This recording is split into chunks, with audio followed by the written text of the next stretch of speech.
yang kita kerjakan hanya membangun tempat untuk aparat sipil negara bekerja, bukan untuk rakyat dan bukan pusat perekonomian. Pernyataan Capres Anies Baswedan bahwa budget dan berbagai sumber daya yang besar untuk pembangunan Ibu Kota Nusantara atau IKN tidak sesuai dengan kondisi perekonomian Indonesia mendapat pengakuan dari lembaga-lembaga think tank internasional.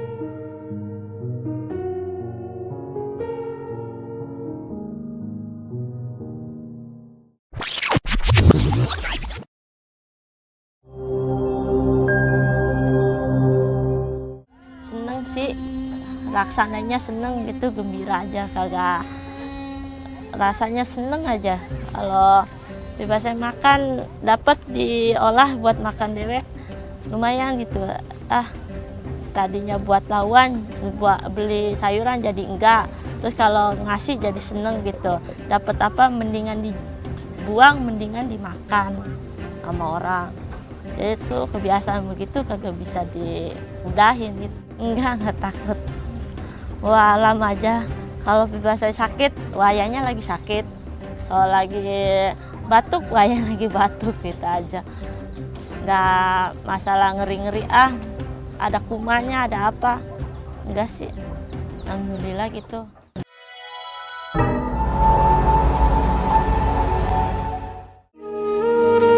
Kritikan Capres Koalisi Perubahan untuk Persatuan ini kembali digaungkan di acara pertama Debat Capres Indonesia 2024 yang digelar di Komisi Pemilihan Umum atau KPU Pusat di Jakarta, Selasa 12 Desember 2023. Jadi, ketika di Jakarta menghadapi masalah, maka masalah lingkungan hidup, masalah lalu lintas, kepadatan penduduk, ini harus diselesaikan. Ditinggalkan tidak kemudian membuat otomatis selesai. Justru ini yang harus dibereskan.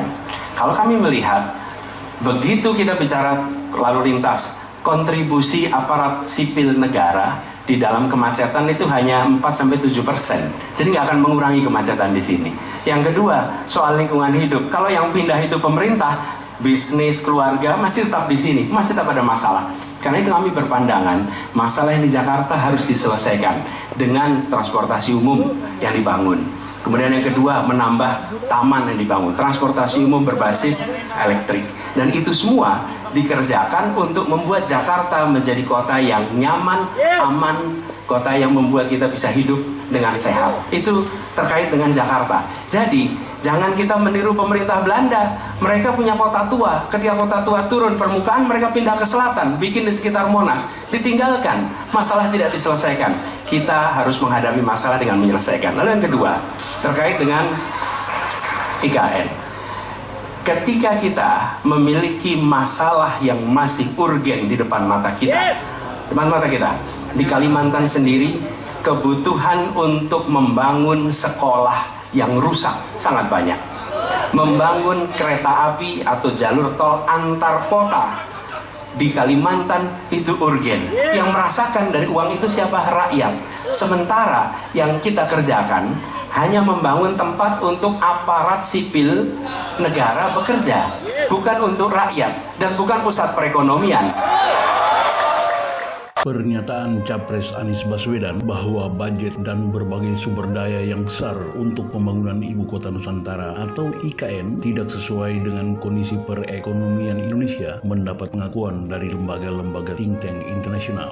Kritikan Capres Koalisi Perubahan untuk Persatuan ini kembali digaungkan di acara pertama Debat Capres Indonesia 2024 yang digelar di Komisi Pemilihan Umum atau KPU Pusat di Jakarta, Selasa 12 Desember 2023. Think tank bernama East Asia Forum atau Forum Asia Timur pun membedah tentang pembangunan IKN Nusantara sebagaimana rilisnya untuk edisi Maret 2023. Berjudul Ibu Kota Nusantara Berencana Mengukir Warisan Jokowi, menyebutkan bahwa mega proyek tersebut mendapat dukungan dari sebagian besar partai politik di Indonesia. Dengan demikian, Presiden Joko Widodo alias Jokowi siap melanjutkan persiapan pemindahan ibu kota negara dari Jakarta ke Nusantara di Kalimantan Timur. Namun, mega proyek senilai 32 miliar US dollar atau 466 triliun ini memiliki landasan politik dan fiskal yang jauh lebih lemah dibandingkan saat pertama kali diumumkan pada 2019. Dari sudut pandang politik, proyek ini menjadi tidak populer di kalangan masyarakat Indonesia. Pada Februari 2022 misalnya, muncul sebuah petisi yang menentang IKN Nusantara yang dibuat oleh 45 tokoh masyarakat, dan petisi tersebut telah mengumpulkan sekitar 34.000 tanda tangan. Sekitar 8,46 miliar US dollar atau 127 triliun rupiah dijadwalkan akan dibelanjakan hingga tahun 2024 untuk pembangunan ibu kota baru.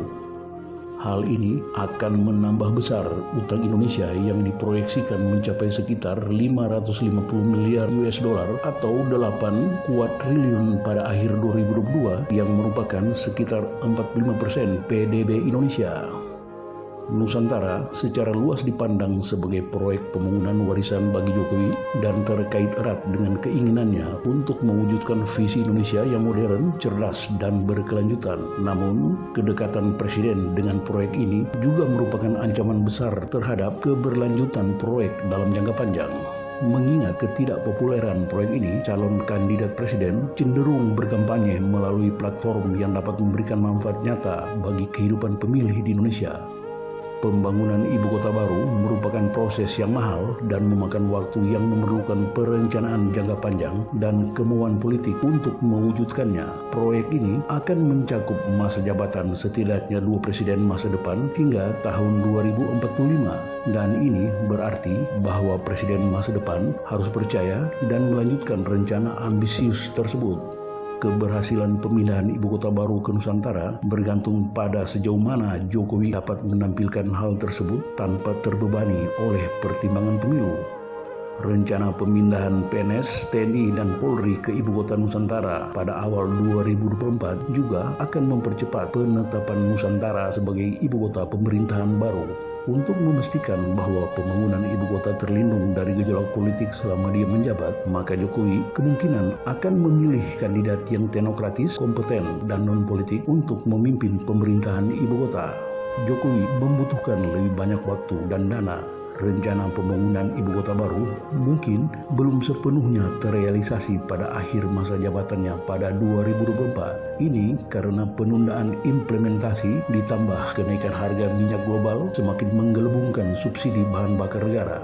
Dalam kondisi pasca 2024 yang penuh ketidakpastian, keberhasilan proyek ibu kota negara bergantung pada kemampuan Jokowi untuk melindungi proyek tersebut dari keanehan konfigurasi kekuasaan politik, preferensi kepemimpinan politik Indonesia, dan hubungan eksekutif legislatif.